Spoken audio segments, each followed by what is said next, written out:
ملګرو والله کنه نه ویډیو مې د لایک د پاره چې د سره ور لایک ورنه کوي خدا خبره مې واوري صحیح ده. ملګرو دلته کې زمونږه بټۍ د بټۍ له سورازي مخ کې یو قاری صاحب رااله واړه واړه تارې نم ورسونه هغه ماته ویل چې مونږ بدل زیارت په زیارت پیسې درکو او مونږ لا بسار کې روټۍ راکاونه بس مال صحیح ده. یو څو ورځې مسلسل دغه ترتیب وچلېدو چې زیارت په زیارت باغو مال پیسې راکولې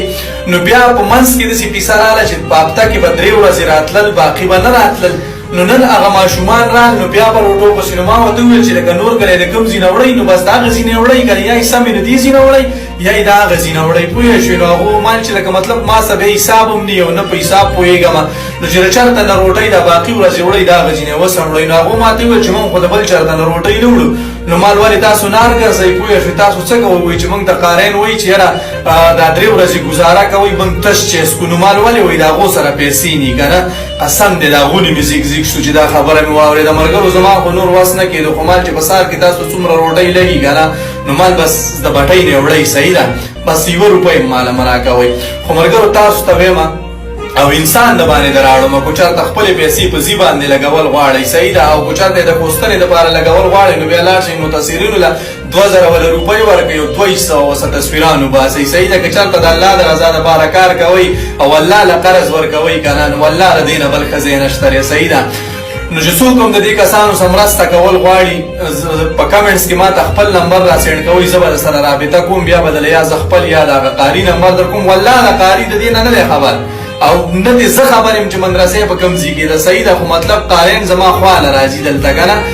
نو ملګرو که څوک په ځي باندې روپۍ لګول غواړئ که نه او قرض یا سنه کول غواړئ او الله پاک له قرض ورکول غواړئ او د الله نه یې بدله غواړئ نو د دې خلکو سره مرسته وکړئ او ګوره زمونږ دا خلک به زمونږ په کار باندې راځي صحیح ده. مونږ به ځابونه راله ځابونه به ولې نه راځي چې چنه په چنه را سره په جومات کې چې کوم دی قاریان وږي تږي څملي دلته خو ملګرو هغه د زیپې د غوښتلو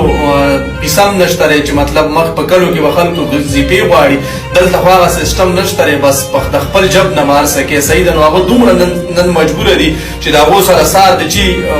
د روټۍ دپاره پیسې نشته دی مړه نو په موږ به عذابونه ولې نه راځي یار ما دې ورېد الم کې هر شی زمونږ د مولا دی جنازه زمونږ د مولا ده جمع هم د مولا ده جومات هم د مولا دی ختم هم د مولا دی هر یو شی زمونږ د مولا دی. موږ ته ګوره او سرونو ته هم ګوره د دغه خلکو په وجه باندې موږ له الله پاک رزق راکوي صحیح ده. کنې عامو خلکو ته وګوره په 100 کې 80% خلک داسې دي چې د کلمې هم ورسه احساس نشته چې په ورځ کې خو یو ځل سړی کلمه ووایي پوه شوې. والله چې دا خلک نه وي په موږ به دا دنیا وختي ورانه شوې وې. نو دوستانو خبره اوږدو منه خو که څوک هم د دې خلکو سره مرسته کول غواړئ که نه په کمنټس کې راته نمبر را سینډ کړئ زه به درسره رابطه وکړم او بیا به دله یا خپل یا د قاري نمبر درکړم چې څومره هم ورسه څوک مرسته کولی شي زه په قیمت کې ذمهوار د دې شي زه ذمهوار یم پوه شو چې ستاسو پیسې به بې ځایه نه لګي والله که بې ځایه ولګي صحیح ده.